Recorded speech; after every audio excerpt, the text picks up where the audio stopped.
I do a lot of extra coursework because I want to catch up to the kids in my school. Because right now, I'm in the most competitive public school, at least in state, right? Machine learning has not really been fully implemented in medical settings yet. What I mean by that is there's still, especially in most hospitals, there's literally zero ML. And there's definitely a lot of areas in which it could be easily applied. The most evolution I've seen in ML is definitely fitness apps. So I use my fitness pal every day, and I think that's probably a great example. What particular advice would you give to someone who wants to, stand out from other, competitors? First thing you need is to show that you're the top 1% skill-wise, right? Guys, before we get into the podcast, 91.6% of you guys are not subscribed. So please do hit the subscribe button since it will help get even crazier guests and blow up the channel. So yeah, let's get back into the video. Hey guys, welcome back to the Gen Z Fastlane. Today we have a big fan of the Gen Z Fastlane here, Vihaan, who is one of my friends in the CMU pre-college. So yeah, Vihaan,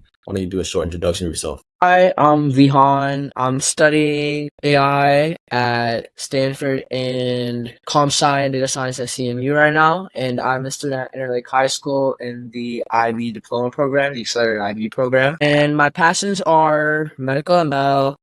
I also play sports like water polo, which I'm varsity on, and other passions like the gym and hanging out with friends, stuff like that.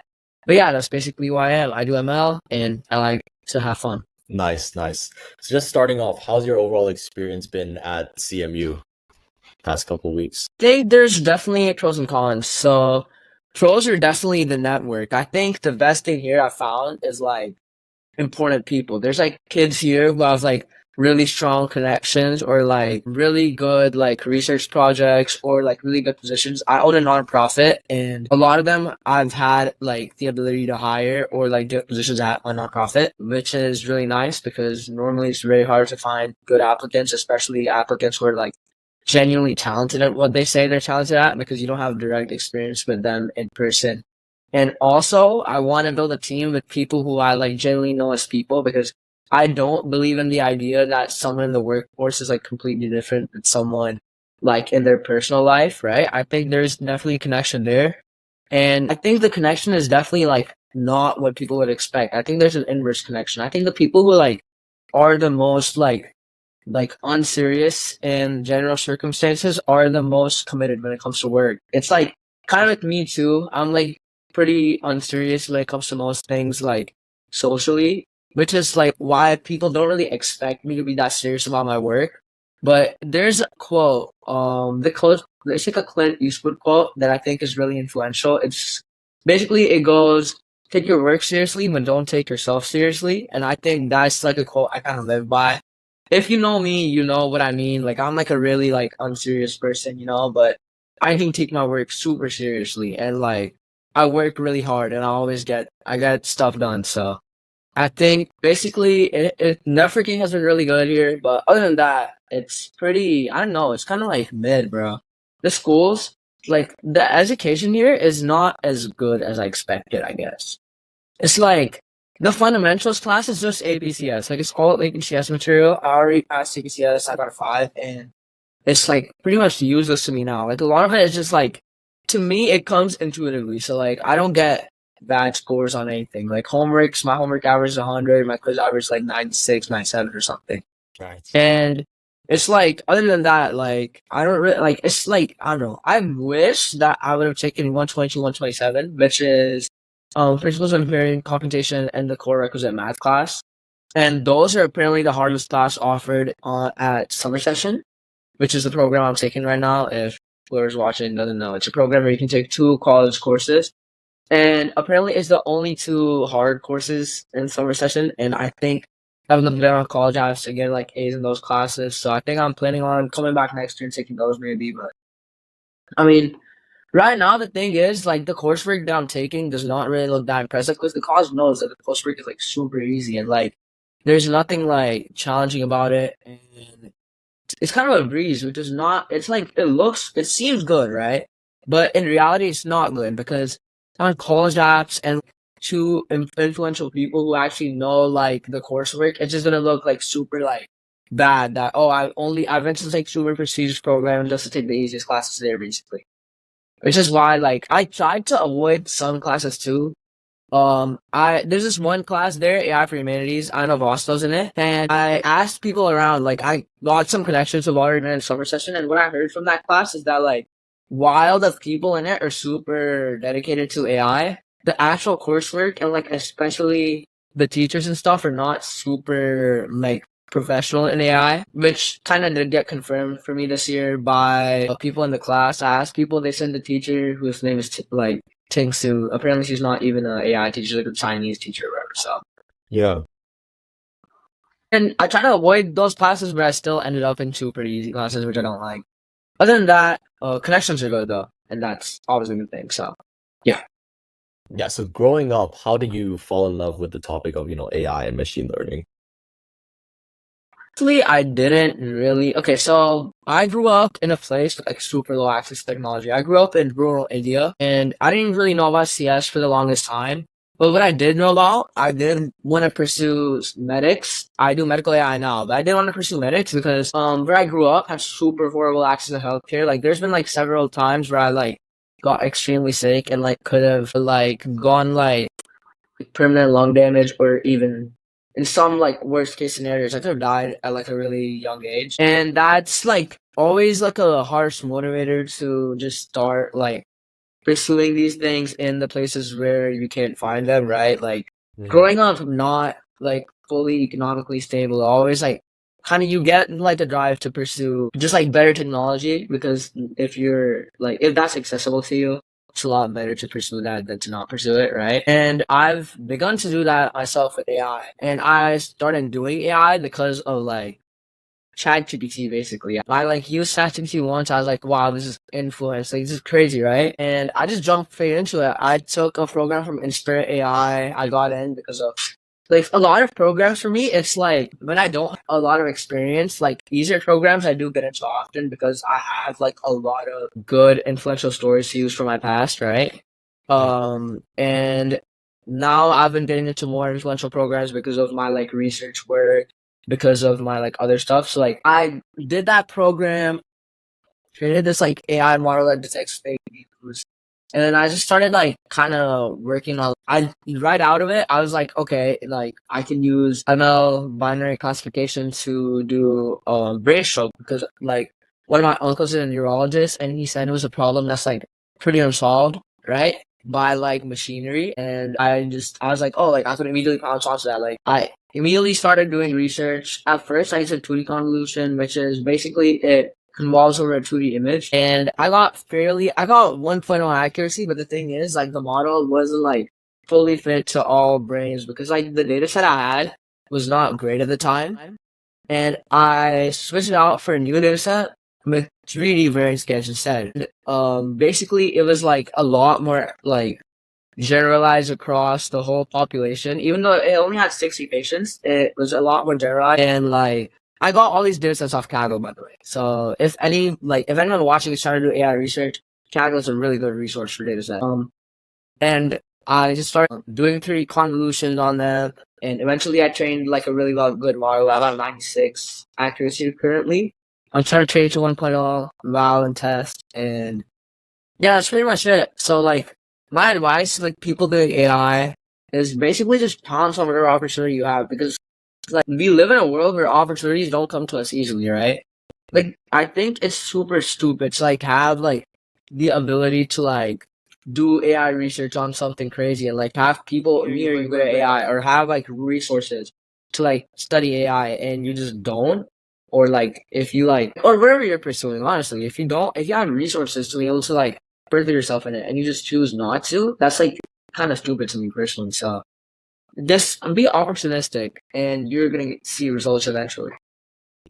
Yeah, 100%. So like in terms of the, diving more into the medical machine learning field, what do you think are some of the biggest areas of, like the evolution in healthcare with machine learning right now? I think machine learning has not really been fully implemented in medical settings yet. What I mean by that is like there's still, especially in most hospitals, there's literally zero ML, right?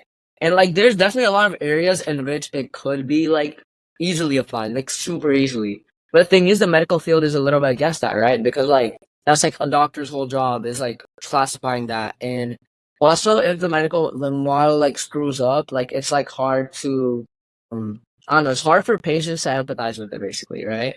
Which is like it's like the social stigma against ML is also like a little bit of a problem for ML engineers, right? Like personally I've had work trying to grow access to medical diagnosis through ML, right? Which I do think would be a lot easier, but especially in like places that have low technological knowledge, like the trust of ML is a lot lower than doctors, even if the doctors aren't readily available, or even if their like job is like super easily replaceable. But I think the most evolution I've seen in ML is definitely fitness apps. Like I think like apps like MyFitnessPal or like other like applications that create workout routines for you, stuff like that.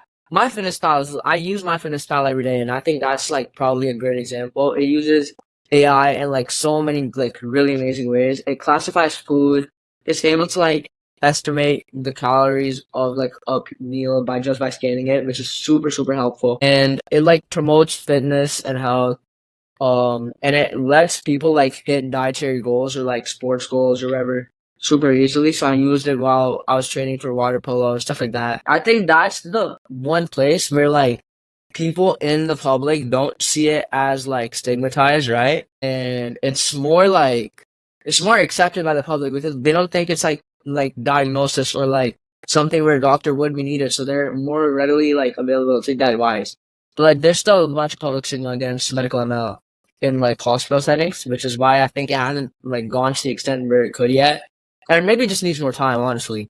But I mean, I think in the next 5 to 10 years, we're gonna see a lot more of that too. Yeah, so I think another big concern with like any machine learning model is that it's pretty expensive, like with simple chatbots and simple like MLs probably cost like thousands of dollars. So how long of a time span do you think we will need to find like a more cost-effective solution? I think it would only take like okay, with new optimization algorithms, right? It's like getting less and less expensive to run ML models, especially models that are like simpler. Like for example, like based on variables you're using WinReg or something like that, right? Those are like so much cheaper to run. And even the ones that are like hyper expensive to run, right? Like oh like it's like a tensor with like 8 million units or whatever. Like oh we can't run on L4, we can't run on A100, whatever. Like you need a supercomputer, right? Even with those, like we're getting so many more like optimization algorithms in ML, right? And I think we're at a point where like cost, first of all, cost does not matter like that much to like most ML engineers, I think. Like we care, but accuracy and other stuff like that matters like certainly it matters a lot, right? But even when costs are like heavily increasing, I think like a bigger I don't know, like bigger growth of the optimization field that we've begun to see like recently, and I think that is gonna keep growing. But like definitely make it like it will definitely reduce that issue of oh it's too costly or whatever. I think it's gonna be like mm, way cheaper than like especially hiring people. Hiring doctors to do the same classification that an AI. First of all, it's a lot more time efficient with AI, right? And also like monetarily, doctors and other people who do the same tasks also like they do cost more than the AI models. Like that's like a very like general statement, but that's probably true in like 90% of cases at least, right? So like I think I mean honestly if there wasn't like large stigma around it and if there also wasn't confusion on how to implement it, I think it would be a lot like bigger in medical fields today even, but I do think in the next 10 years we will see large growth of that. Yeah, so in terms of like specific technology within AI ML, like different techniques, like which ones are you most excited for? Most excited for. I think the growth of 3D convolution would definitely use, right? I'm using some right now, and it is pretty good, but it's like 2D image like detailing and stuff. Everything that's been done to 2D has not been much 3D, right? Like 3D convolution is far behind 2D, and I think the reason for that is just because it's bigger. That's literally the only reason, right? Like it's like a lot more data, and it's a lot harder and more complex data to represent ML systems. Honestly, the growth of that would be pretty cool because like there's a lot of models I think could like progress like a lot, right? Like recently I heard on the Gen Z Fastlane, I heard about this one model with scoliosis AI, right? My friend Brian made it. I think that's really cool. I think 3D convolution would like really, really take it a lot further because the thing is, like one scan of scoliosis could create bias within only that scan, right? And the thing is, generalizing that over a person's like range of scans would make it like a lot more, I don't know, it would make it a lot more easier to judge, right? Like that's just like a factor in data science. Like a larger sample size from the same group would like represent the group a lot better than only one sample. And it's just simple data science, but basically like 3D convolution would like make a lot of medical ML a lot more accurate, right? And it's like it's just not used often. Like people don't even know about it. There's no education about it. I learned about it through my AI mentor, but it's like the only places where you really learn is like prestigious universities, and it should not be that hard to learn. Like it's super easy. It's like easy to implement. It's easy to use. It's like ML education is just like super vague right now. If you ask me, like you have to like take a part of like prestigious programs to get like a good, well-rounded, and like actually important ML education. Like I think the most important fundamentals I learned were not from like the free or like like the first few resources I had. Like I learned first from Coursera, right? And like I got certifications on that, and honestly, it was a lot like it's like way less useful than the Stanford class I took, right? And the reason for that is because Stanford has a lot more research. But right now, ML is so competitive that like a bunch of universities are just like not willing to share resources, right? Or like they're like not like willing to like just like make education more public. Which is what it will take time for that to happen. Like with CS, we've seen that happen, right? The Harvard CS 50 class became fully public recently. Well, not recently, it was a while ago, but you know, something like that. It's like out there like gatekeeping a lot less, I guess, which is nice. And ML hasn't seen that yet because it's so much newer and more competitive. So I mean, I just want like ML education to be free. That's why my nonprofit also has an education sector where I do CS and ML education. And honestly, I just think that would be pretty huge for ML. And other than that, a growth of like 3D convolution and medics would be pretty big too, because there's a lot of research about it. Yeah. So talking more about, getting into these prestigious programs, what particular advice would you give to someone who wants to, stand out from other, I guess, like competitors? As you personally been to like Stanford program and the CMU program, which is literally like the top of the top. Personally, I think my advice, like my best advice, honestly, is to like have a very sharp demonstration of skill. Like these programs, first of all, they care about your skill, right? Okay, well that's a bad piece of advice. So never mind, I take it back. Having your skills shown is super important, though. I do agree, but everyone's doing that. It's like, okay, that's the first thing you need. The first thing you need is to show that you're the top 1% skill wise, right? Or like, at this point, just show that you're the top 0.1%. Like, what I had to do is like, I moved here recently, right? And I just started taking like really hard classes. IV AI HL2 in my freshman year. I taking AHL2 now. It's like, and that's not offered at my school usually, right?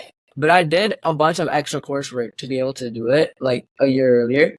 And then further, I also took like a bunch of extra classes. I took IE biology in 2 weeks. I finished it in 2 weeks. I finished like algebra 2, all the math coursework I finished in like one summer. It's like, just like do extra work that would make your transcript stand out. Because the first thing, like, and these admissions officers look at your transcript. And that's like by far. Like the first thing they're gonna do is go look at your transcript, right? Make sure you get straight A's, of course. Like that's like super normal, right? That's like basic acid advice, but like wait, can I swear? Can I? Yeah. It's fine, right? Okay. That's like super basic advice, but like get your A's, whatever. Have one sport. I think that's super important too. Like you need a wide set of extracurriculars because these people who have like really strong transcript, right? Once you have a strong transcript, like you start just like getting paid. So the first thing they do is that they like class. It's like I'm like a little bit like ML coded right now in my head, but they classify these people, right? They classify as like yes and no, and the first classification network they use is like, oh, is their transcript like super strong? And if it's a no, you're immediately just kicked. Like they don't really like often they don't let you come in with like a low transcript. Like you're gonna see like if you look at like college stats, and go to CMU by the stats or like Harvard by the stats or whatever, you're gonna see like all their averages, medians, everything's in like a high 3.9. And like people often get like um they often get biased by looking at like, oh, but look, there's like 1 point all the way out there. It's like someone that's accepted with a 2.0 GPA or something. Like their dad probably died of cancer the year before or something, right? Like you never know. And like honestly, that's probably the truth. Like the truth is like they definitely have some like crazy story or something crazy to stand out by that like you would never probably be able to get, right? And like the thing is like they get like a higher like range of like leniency than us, right? Basically. And it's also like I mean it's also based off like other characteristics. Like to increase diversity, like some certain races get a higher acceptance rate. Like Asian males have the least acceptance rate, right? And we're both Asian males, so like it's harder for us to stand out, especially because of the really high number of Asian males that also apply, right? But like you have to find advantages and differentiation where you can, I guess. So like start finding like your motivations in life and where they come from. Like trying to differentiate yourself based on that. Like I think for me personally, medical AI starting from a lack of like medical resources when I was younger is like a really good way for me to like show motivation, stand out, right? And it's like genuinely the reason I do a bunch of research too, which is like and colleges like that too, because colleges like to see people who are actually gonna do like important work with the education they receive, and not just people who are like kind of like buy-ins from their parents, you know. So like try to make yourself stand out as someone who's genuinely interested. Because if you're not genuinely interested, don't go to college, you know. Like don't let your parents like basically just like tell you what to do or whatever. If you don't want to go to college, don't go to college. But personally, I want to go to college to learn them out, and I'm genuinely interested in it. And showing that to a college and showing like genuine reasoning in your life why, I think is a lot more important than having like how I like won this like international competition, because there's kids who apply to stay at SPCS who like were like the international like winner or some of like some like prestigious competition and they didn't get in and I got it. I think colleges now definitely want to see a lot more like need for education and a lot more like use that you're gonna get out of their education, because their like goal is ultimately to like have the biggest impact, right? Like which is why they hire like the most impressive people, and your goal is like to basically just show that you could create that impact. So find motivations, show them, like represent them in your things, like in your applications, show a high skill level wherever you can, like literally pounce on every opportunity and just make sure that you don't falter in any aspect. And also have a wide range of extracurriculars. That's super important. Like if you don't have a varsity sport, get a varsity sport. That's super important. If you don't have like any creativity outlet shown in your piece, get a creativity outlet. That's super important. Like personally, I started doing the visual arts, right? And I started doing it to widen my extracurriculars, because the thing is, especially with the UC systems, like UC Berkeley, right? And like UCLA, both are the two that matter to me. I don't really care about the others, but like UCB and UCLA both really care like a lot about you having a set of career arts in your transcript, right? And this is like very common advice I could hear anyway, but people don't apply it. You should apply it. I took 3 years of visual arts, IB visual arts, and I think that has like created like a larger net for me to throw my extracurriculars into. Like it's like, oh, this is physical activity. I'm a varsity player on water polo. Arts, like I'm an artist to like display pieces and stuff in our school, which is super hard to get in my school because my school is like hyper competitive. And I've like all these like classes on my transcript, right? And then I'm like accelerating in that. So like all those are like a pretty important way to differentiate. So moving on, talking about, like your time management skills with, so many different classes that you take, so many different extracurriculars, like how does your overall schedule look and what's your strategy there? Okay, I'll walk you through a day in like a day in my school year, right? I wake up at 7:50 and I'll shower and I'll go to school. I live pretty close by to the school, so I can just drive there really quick. Um, and I go to like I do all my classes and stuff. I come back home, right? Sometimes I'll go to tutorial. Tutorial in our school is basically like after school you can go 30 minutes study in whatever class. So I'll go to tutorial. I'll try to go to tutorial daily and work for like do my homework and classwork, like for whatever class I think is most important. I go home, I eat a second lunch, then I study for an hour. I go to the gym. I come back. I do my research work for an hour. I do my daily calls. I eat dinner. Then I'll like. I think this is a really important thing that people miss out on. I just spend an hour like doing nothing. Like I spend an hour just doing whatever I want to do for the day. So often I watch like shows or stuff like that. But I think because I'm grinding so much in the hours that I'm not doing it, it is really important to have some period. Or like I'll call my friends or whatever. Like all the stuff that you want to do for fun. But I think it's really important to have a period in which you're not like spending your whole time studying basically. Like I think like having daily rest is super important, like mental rest, because if you're just like grinding out the whole day and you don't get any mental rest, eventually you're gonna start getting like stressed and like overloaded, right? Especially if you have stuff like ADHD. I have ADHD, and it's like hard to like maintain focus daily if all you do is work. So I'll that's like my daily schedule. It's basically just like it's a bunch of sets of work and like managing other stuff, and then I have daily rest, like, and I sleep. That's basically it. Interesting. I think that's something probably I should like also include like the 1 hour of doing nothing because I Mhm. personally for myself I don't really have any daily rest, but I mean I enjoy what I do right now. I enjoy speaking to you. So Yeah. talking about like the the IB course that you took like biology, how did you manage to like study the entire curriculum for 2 weeks? Honestly, I think being resourceful is probably the most important thing. So I think a lot of people make the mistake of like thinking that the class is spread out over a year for a reason, right? And honestly, I think that reason is because most people can't pace themselves at like much faster paces. But personally, for me, I think I could pace myself pretty easily. And the way I do that is just by like being like really, really like memorizing like really, really often, right? So I have like a large set of breaks in which I'll write everything I learned in that last hour down on like a huge whiteboard. And then before erasing everything, I'll repeat it to myself and then I'll erase it, right? And I'll do that for every unit. So I did this for the AP Physics test as well. I took AP Physics and I studied for it in a total of I think it was 4 days, right? 4 to 5 days. I got a 5 on AP Physics, and that was super rare this year. I think it was like the 5%, like I mean the five, like the percentage of people who got a 5 was 7%, right? So it's like super. It's the lowest of all the AP tests, and basically like a lot of people don't get a 5, right? The average is like 3 or 2, I think. So basically, like, what I really did is okay. So I used Khan Academy to study for like most of it, right? And what I did is I paced myself to do a unit every 3/4 of a day.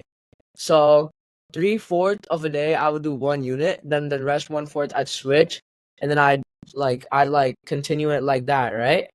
And I did that for the five major units in AP Physics. And then I left the last day for me to like study the whole thing. So I just did like a lot of practice tests. I think practice tests are super important too. If you're taking like IB tests, look at past practice tests. If you're looking at like the ACT, even ACT, SAT, right? Like for my ACT score, I got a 35 on the ACT on with like I literally only did 1 day of studying. And all I did in that 1 day, I did 5 different practice tests, right? And I only did half of each practice test because I know that there's variance between each test. So I split them into halves and I did half of 5 sided, like 2.5 tests technically, right? And I like did those every single like hour basically. And I like trained myself to like perfect my timing, right? Especially with ADHD, it's a lot harder to like get that perfect timing down. So I just trained myself to like perfectly get like every question in math a minute because you just 60 questions in 60 minutes. So I like I trained myself to do that. I trained myself to use the calculator more, and I've just like did a lot of practice tests. I think that's probably the most important advice I have. Do as many practice tests as you can. Like if you're starting off and you think you know something, take a practice test, figure out how much you know, and then study everything that you don't. Right?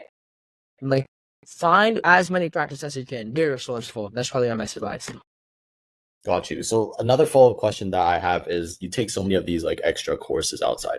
So like if you're comparing these extra courses to, time that you could have spent to develop, I guess, your, own AI model or, spent, in kind of like a more applicable, like real world manner, like Mhm. what's your overall thoughts on that? Like, why would you spend more time on the courses? Like, do you think like, getting into that, doing that course will get you into like a better university?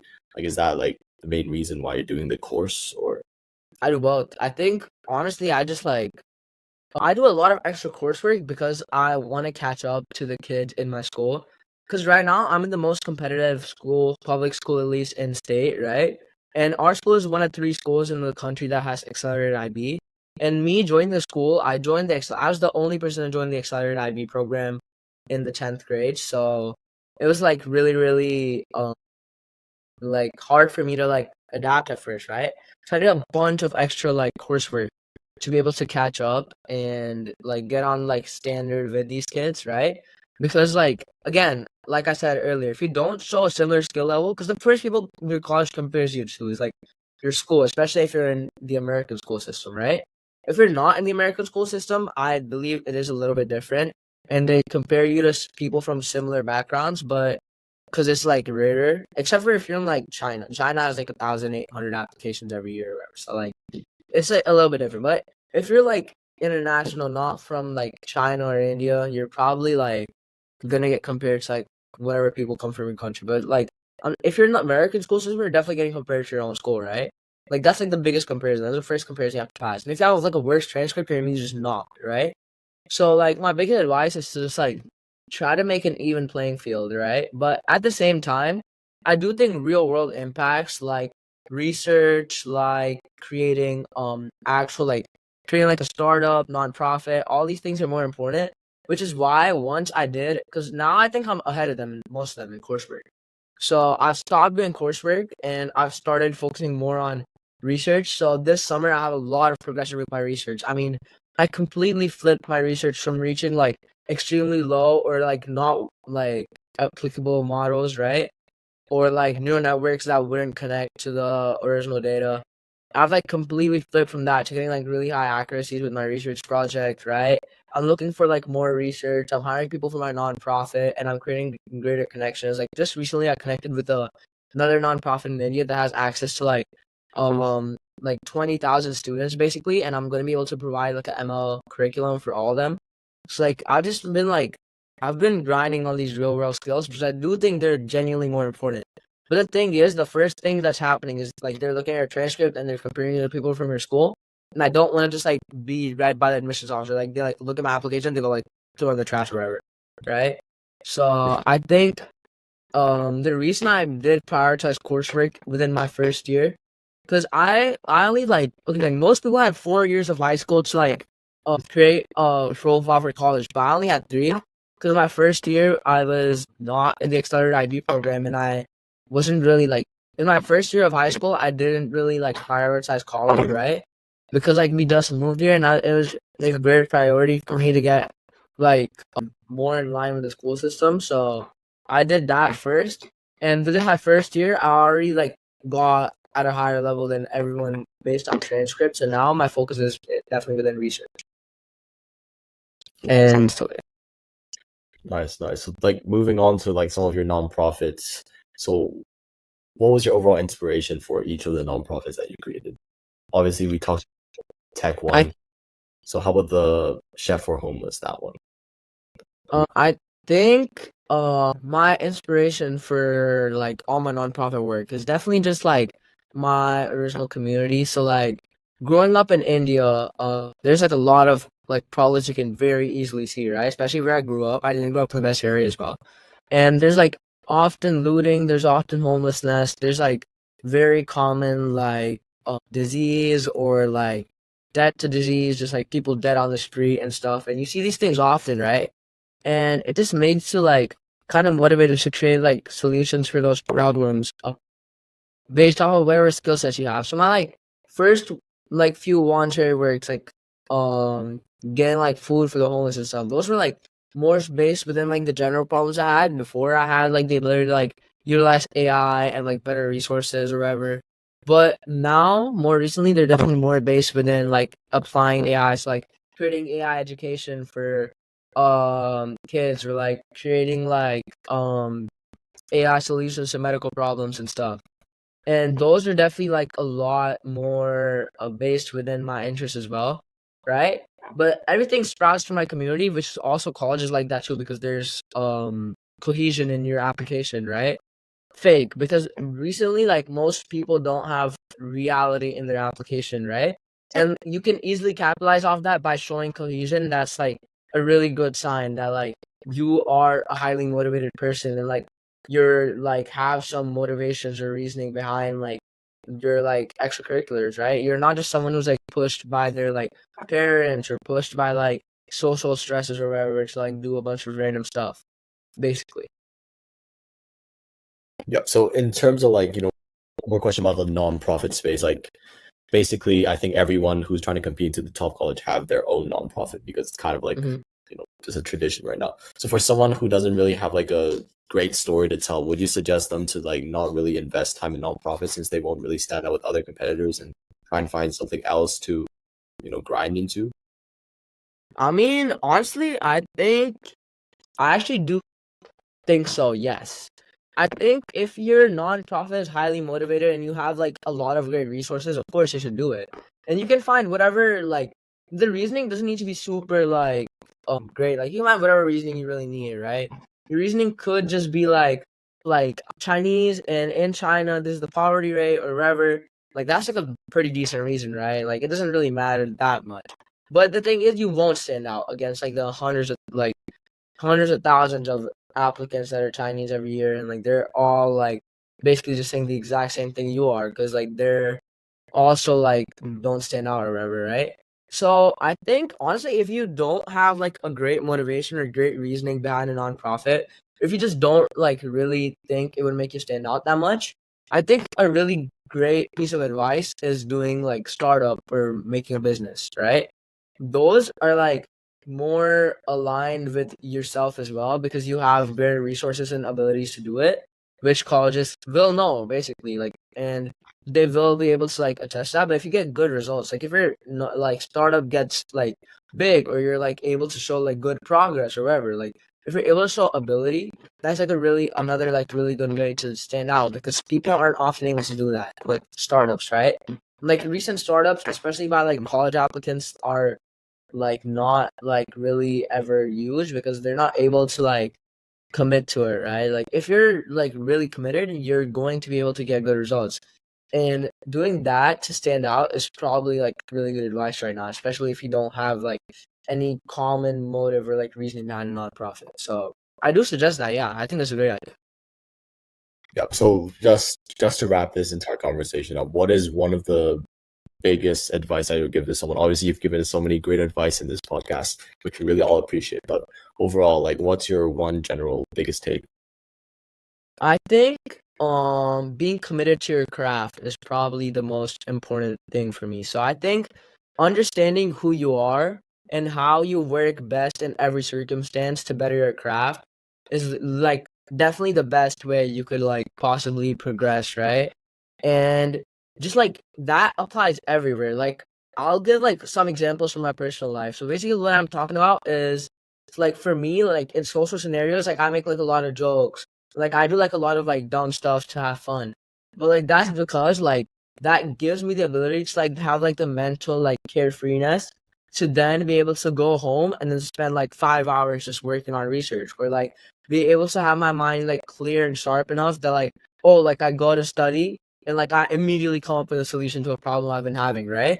It's like just find a way to like clear your mind to be able to perfect your craft. Like find a way to take your like own basically you're taking your own brain to like the highest level that it can to perfect your craft. And if you do that, and if you stick with your craft, I think there's nothing else you could really do to get better at it. Great, amazing advice. All right, I think the pod here, I really appreciate you, Vihaan. I think this is one of the better pods that we had in the Gen Z fast lane. I'm not saying the other one, Sure. but great advice there. Hope you guys enjoyed. And yeah, we'll catch you guys in the next one. Peace out. Bye.